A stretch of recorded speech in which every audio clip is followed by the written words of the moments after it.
built-in rechargeable battery. Go to ring.com/church right now to get free expedited FedEx shipping. That's ring.com/church to get free expedited FedEx shipping. And go to honor.com and use code word church to get 10% off all of the great optimization products like Alpha Brain and New. We're back, bitches. Monday, February 21st, whatever the fuck it is.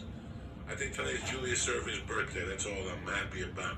God bless. Lee Sayat's in the motherfucking house. Fuck yeah. And the most anticipated guest I've had in a long time, my uncle, Mr. Mike Dowd, with Dr. Anthony, the 7-5. What's happening, brother? Thank you for being on. Happy to be here. Thank you, Joey. You did the right thing. You put me right in the kitchen here. You brought me right. You brought me right to your church. I can't believe it. I don't fuck around. Amazing. I saw you. Top shelf. I see you on this documentary. 20 people tell me to hit me up. That's always a bad sign. You Gentiles telling you watch this, watch this, watch this. Right.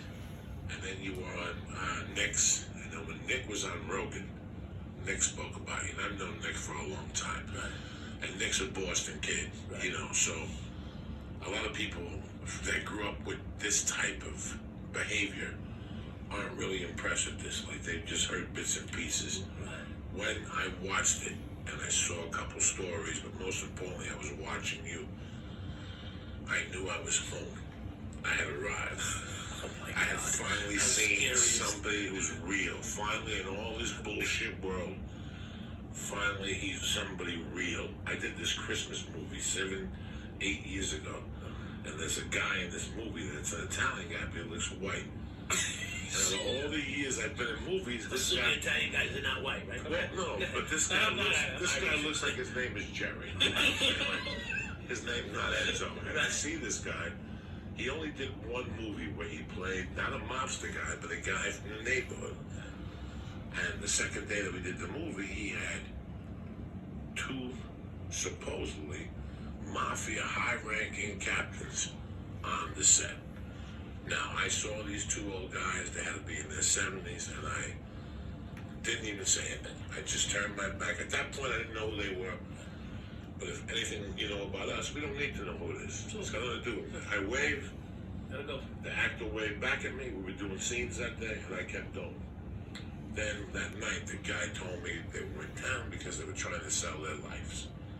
You know, they were trying to sell their life with the Colombo crime family, Donnie Shacks and the other guy. They were talking, and then, you know, we met. We had, what's his name on the show, who was supposed to come on Friday, never showed again. Oh, wow. Salubats. You know, and after that, I mean, I've been to... Is he free? Yeah, he's free. When The Sopranos went off the air, I read for, 3 or 4 things that were the guys were in the room, guys that now had new stories. There's a Joey Karate, Tommy Karate movie that they were going to make for a while. I was with Tommy Karate. Yeah, there was... what a nice guy, to be honest. Yeah. Crazy. But the other guy from the Colombo, not the guy from the Colombos, the guy from the Bananos, who was the last boss. They were going to make a movie about him recently. He finally sold his story. Why do you think that it's all so popular? All this mobs? Well, the genre was very popular. Now, after the Sopranos really put a stab into that genre. The Sopranos took the air out of it. That's it. Nobody could do it. Now you got really nowhere to go. Right. You got really nowhere to go. When Goodfellas came out, I remember talking to a fucking priest about Goodfellas. I remember being in church on a Sunday, and me and him walking to the side, coming out of Sacred Heart Church in Boulder, Colorado. I'll never forget that.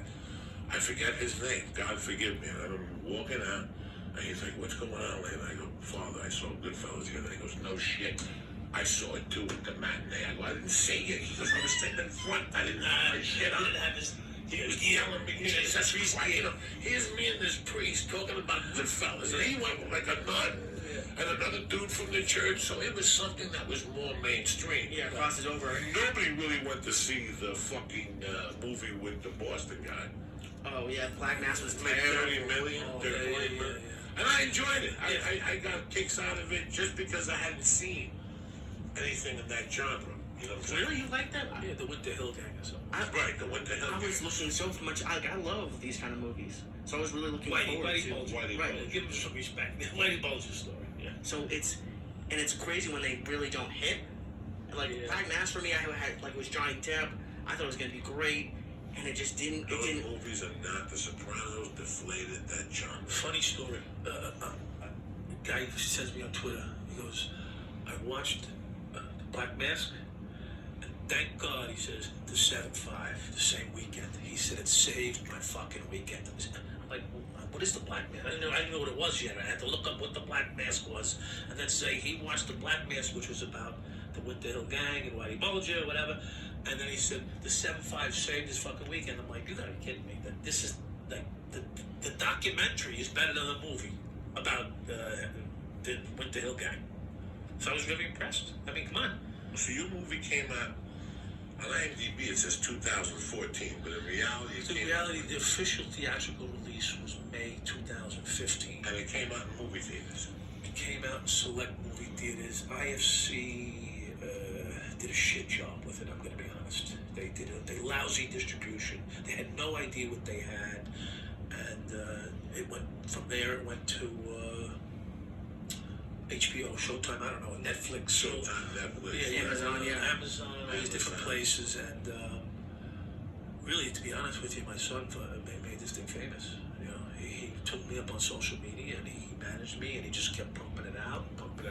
He had me on like Reddit. He had me on all these different shows, and like, you know, really, I don't make any money from the documentary, but you know, I'm trying to build a brand, my own brand. You know, the 75 Mike Dowd story, and but he really pumped it out. I mean, this thing was dead in the water. It's one of the best. Listen, I don't watch TV. To be honest with you, I hate to say that, but I don't watch TV. Never. You were one of those guys. I watch news. You watch news and sports on Sunday. That's it. I don't watch anything else. I mean, Shark Tank. All right, I do watch. Now you watch. I watch now. Right. But 20 years ago, when you were a cop, you didn't even know what a TV was. No, I don't give a shit. I was Right. out Me neither. drinking from the end of Yeah, my shift. I drank from midnight to 4 in the morning. Did a couple blasts. Got in the car, drove home. That was my life. I No got home, TV. got up in the morning, put on the fucking news, and then if there was a sports thing, some Met fans, sorry, fuck you all, I don't care. And Rangers at the time. I was a crazy Ranger fan, which I'm not into hockey anymore. So you could go out every night. That's like so foreign to me. Just go like getting drunk, like that's. when I started at work, oh my god, How old were you when you started going out 5 nights a week? Tell Lee, how old are you? 22, 21. 5 nights a week. Oh, happy hours, this, that. Started as friends. Yeah, all day. How old were you when you became a police officer? 21. Okay, so when you started going out. No, probably prior to that, probably Right. 18, 19. So 4 or 5 When nights a week. your first shift was a 4 to 12? No, my first shift was a day shift. Yeah. 7 to 3, 8 Yeah, to 7 4? 7 to 3:30. 7 to 3:30. Yeah. That's fucking crazy. Just to be a cop from 7 to 3:30. Yeah.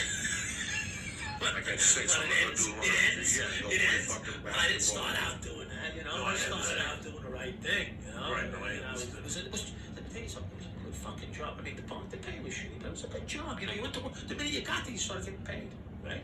Think about a lot of people today. They got to go to a job site. They got to, you know, wait for the crew to gather, and they got to start doing something. They got to earn their money. You know, back then, you know, you showed up, you get the paycheck started. The minute you stepped into the precinct, you know, like, and when you did, you got in the car. Now, the guy that you were Got in the car and drove places. partners with, what's his name?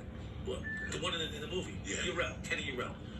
Kenny made a statement. He said that he grew up and there was a test to be a cop. Oh, that was Chicky, I think. No, it was Kenny. This That is was Kenny. Kenny. Yeah. Kenny said, I took the test and the fireman Fireman or police. The police Same said shit. the same shit the cops called. Yeah. When you were 7, did you tell your dad, I'm going to be a fucking Going cop? to be an like accountant or a lawyer or a doctor. He told me what I was going to be. that? See, I just wanted to know. So when you became 18, a test became available for you to become a cop. Yeah, took the test. And then What year was this? I took the test probably 1980. What was the test like? Like, what's on a police officer's entrance test? It's just basic intelligence level stuff. They're just trying to see if you can answer questions yes and no. You know, simple stuff like that. You know. Do you have to go through like a psych test or no? Oh, that's once they start investigating you, and yeah. So, but it's a process. But the test was not. I'd say it was an 8th grade level, 10th grade level test as far as, you know, mathematics and bullshit. You know, sociology. How many yards before you Yeah, stop? but listen, the test If you wasn't. got 3 It wasn't balls. about the test. It was, can you show up? Can Right. you answer questions? You know, After that, then it becomes the process of becoming a cop, which is much more entailed and detailed. So psychological, medical, physical.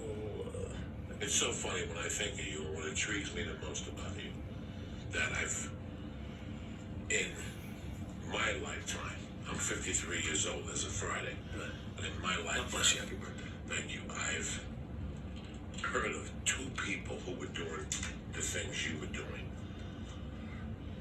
on the screen, in the police as cops. And then I lived with one. One of them was one of my best friends growing up. In fact, we just spoke, maybe last Wednesday. Okay. We still speak. We're very tight. So I see the correlations between you three. Right. The correlations are you all got hired between 79 and 80. That's actually higher than 82, but yeah, it's the same time. Yeah. The kid that I'm talking about that I was tight with, he didn't have a record before he became a cop. But he knew this guy was not going to fucking be a cop when he was 16. So he was one of those dudes that was 3 years ahead of the fucking thing. Like, you were getting weed for $200 a car for 4 ounces in those days. Right. You could buy, what the fuck was it? Yeah, $200 bought you 4 ounces, which was $50 an ounce. You could sell the ounces for $100. Right. He had a better deal. Right. The weed was better. He went to the Bronx, came back, and he was 16. Right. He had a car. He was a survivor already. It was already making it fucking happen. amazing. He was a business guy. So right? when they came to me and said, Baba the Baba is going to become a cop, I go, No way. are you fucking kidding me? And it just wasn't Baba the Baba. It was him and another guy and another guy and another guy. And I knew these guys are all right guys. They've never taken nobody in the weeds and shot them. Right. But they're kinky motherfuckers. Yeah. How did this happen? I'm blown away that at 21, 4 years out of high school, or 3 years out of high school, you can be a cop. Yeah, never have a job prior to it either. No military experience. Nothing. No security guard at the mall. Right. No fucking weapons. Nothing. Go into Queens. Fill out the paperwork. Do a test. Take a test. They call you. You got a job. Okay, how long in the academy? 5 months change. 5 months. You shoot. Fucking muck around. You shoot. Now, let me ask Except you being in something. Catholic school. Right. When Now, you're a little kid in this Catholic, same thing. now, where'd you grow up in life? I grew up. I was born in Brooklyn. How many fist fights you get into? I had 7 brothers. I fought every Did you day. sell Nickelback? Did you I had ever 7 sell? brothers and sisters. We fought every day. Nickelback? Did you ever I had sell a quite a few hubcaps? street fights as a kid. Did you know- I never stole a thing. Did Well, you- I stole some chunkies when I was 6, and I got beat with a wiffle ball. And that was it after that. You never Well, stole maybe it. a few more times after, Okay. but not a lot. You knew who the bad people in your neighborhood, Yeah, everybody did. and you Yeah, know who the good people. Absolutely. Okay. absolutely. This is And we were the good people. You were the good We people. were the No, good. no, I understand. No, really. My Was dad you- was a fireman. He raised a bunch of kids, and he did his best, and they were all pretty much did successful things. They all became firemen and cops too. But listen, I was supposed to be the doctor, the lawyer, or the accountant. I wasn't going to be a fireman or a cop or anything else like that, civil service. I was going to be the one to take the family to the next level. So were you So I smart did. in school? So I did. Just a different level. I went down. Why did they think? Were you like I really was smart? reasonably intelligent. Yeah. I was a quick learner. I was a very adaptable.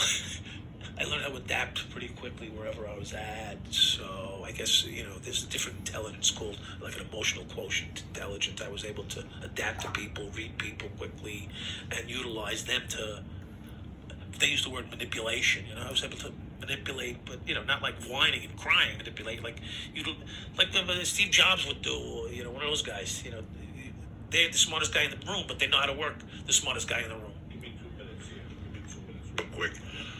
Give me 2 minutes. Close your eyes. You're 94 years old, God forbid. The Lord closes your eyes. You go to heaven. God says to you, listen, I'm going to forgive you for what you did down there, Mikey Dad, but I want you to thank me for the number one gift I gave you. What's the gift you're going to thank him for? My children. No, He like gave you personal a gift. trait. He gave you a gift that not a lot of people see, and you know how to read people in 6.2 seconds flat. And when I watched you tell the story about the dude in the car with the tickets, you're looking around. This guy could be IA. Well, this guy could be deep undercover. This guy could be. and you know this, you know that even when you were a cop, I'm watching this documentary. I watched it 4 times. This is what I'm getting from him. I made a living out of reading people's faces. You know. I did. And God gave me that saying. Yeah, you're right. When I was a kid, I knew how to learn how to, I was the one that they said, take a rub around the corner. And if there's a car, come back. Like nothing happened. Right. Still going to the store, still buy what you're going to buy. Right. Don't fucking hurry up. Come back and tell us the car, the plate. Let us know what's going on. I had to do it, come back like nothing happened. Right. And you just develop this gift. Yes, you do. My gift is I never sold to an undercover. Nothing. When I got pinched, if somebody else got arrested, they came and got me, and that was it. Right. But I always had, I could look at a motherfucker and go, listen, let's get out of here. Let's take a walk. It happened to me. It happened to me more than once. In fact, just before I get pinched, they tried to introduce me to undercover. Kenny and his flunky there. And I'm like, I told you we don't need anybody else. And I don't trust what's going on here. But meanwhile, they brought me into the room with the guy. It was done. This guy was undercover. I said, I don't like the way this looks. This is back in 1992, just about 3 months before, 4 weeks before we get arrested. And you see, if you watch the 7-5 documentary, he's in there. He's a really white Irish looking guy, a real white Irish. Oh, was it the guy who said he was undercover? Yes, right at the end. That was him. I met him, and I'm like, okay, well, I don't like this scene here. I'm out of here. I told you I don't want anybody new. I don't want to know anybody new. I'm fine. Bingo. Doesn't matter. Once you met the guy, it was over because now they put the tail on you, and they got 147 men from New York City Police Department Internal Affairs Division assigned to assist Suffolk County. About 85 member full investigative team there. About 230 men on me. I thought I was seeing stars. So you ate some of my stars. I thought I was seeing shit. Like you can't make this up. I don't know what.